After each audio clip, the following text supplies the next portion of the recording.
ऐसा कैसे हो सकता है दादी? भारत और पाकिस्तान को तो हमने 1947 में ही आजाद कर दिया था।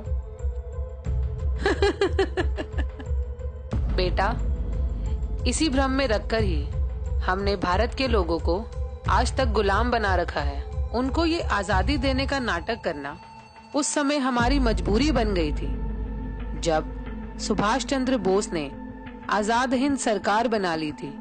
इसी कारण से 1946 में भारत में हमारी रॉयल नेवी में भी विद्रोह हो गया था और जनता में 1857 की तरह विद्रोह होने वाला था। तब हमने गुप्त रूप से शासन करना ही ठीक समझा। गुप्त रूप से शासन का मतलब?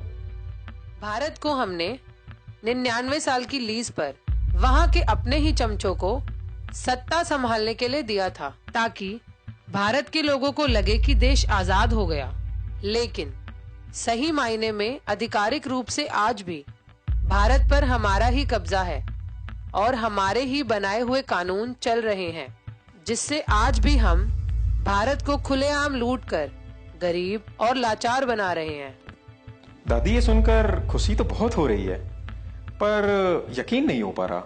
ठीक है, ये बताओ कि क्या मुझे कभी भारत जाने के लिए वीजा की जरूरत पड़ी, जबकि वहाँ के प्रधानमंत्री या राष्ट्रपति को इंग्लैंड में आने के लिए वीजा लेना पड़ता है? क्या तुम्हें पता है, जब मैं 1952 में रानी बनी तो ब्रिटेन के साथ साथ भारत और पाकिस्तान की भी रानी घोषित हुई थी। क्या तुमने नेहरू और सी राजगोपालाचारी के द्वारा ली गई शपथ पढ़ी होती तो यकीन आ ही जाता। कौन सी शपथ? राजगोपालाचारी ने 21 जून 1948 को भारत का गवर्नर जनरल बनने पर शपथ ली थी कि मैं चक्रवर्ती राजगोपालाचारी गंभीरता के साथ इस बात को पक्का करता हूँ कि मैं हिज मैजेस्टी किंग जॉर्ज 6 और उनके उत्तराधिकारी के प्रति विधि के अनुसार वफादार निष्ठावान रहूंगा और उनके प्रति पूर्ण भक्ति रखूंगा।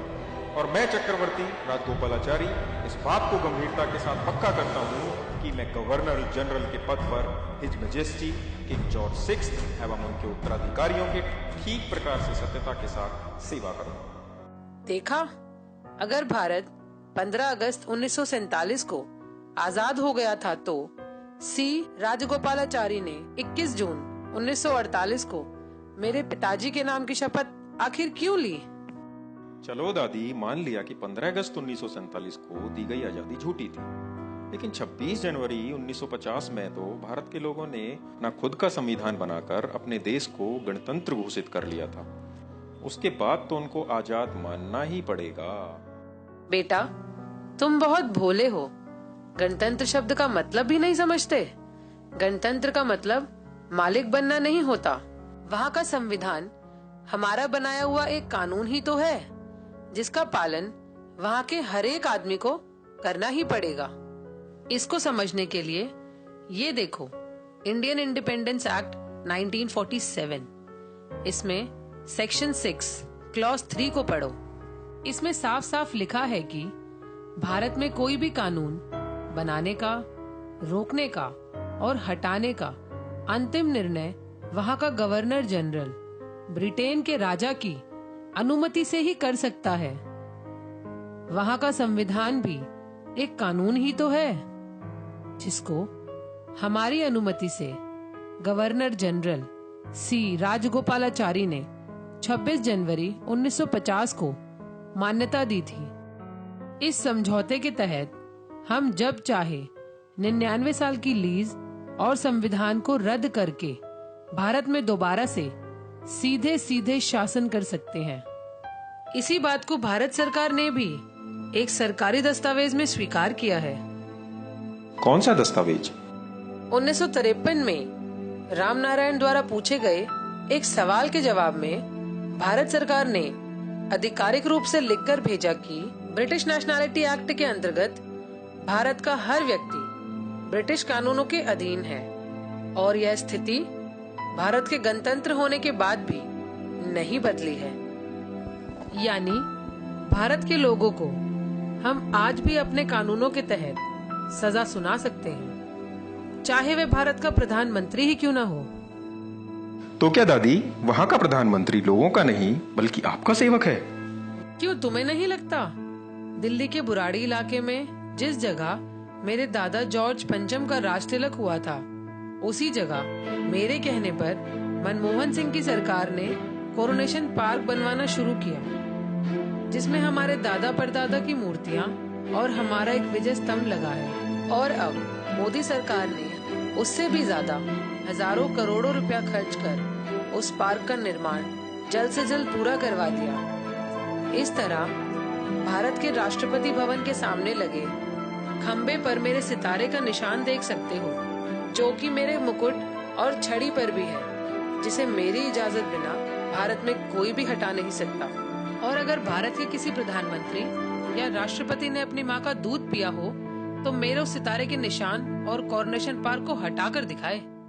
और आरटीआई के जवाब में अगर भारत के राजपत्र पर यह लिख कर दे कि भारत के लोग वहाँ के सर्वोच्च शासक हैं और ब्रिटेन की रानी का भारत पर कोई अधिकार नहीं, तो मैं अपना सिंहासन उस आदमी के लिए खाली कर दूंगी।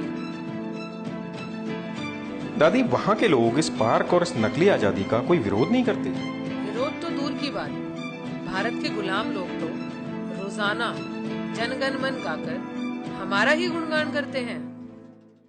दादी, बाकी तो समझ गया, पर उनका राष्ट्रगान हमारा गुणगान कैसे, बताओ ना दादी। जनगण मन के बारे में मैं तुम्हें बाद में बताऊंगी।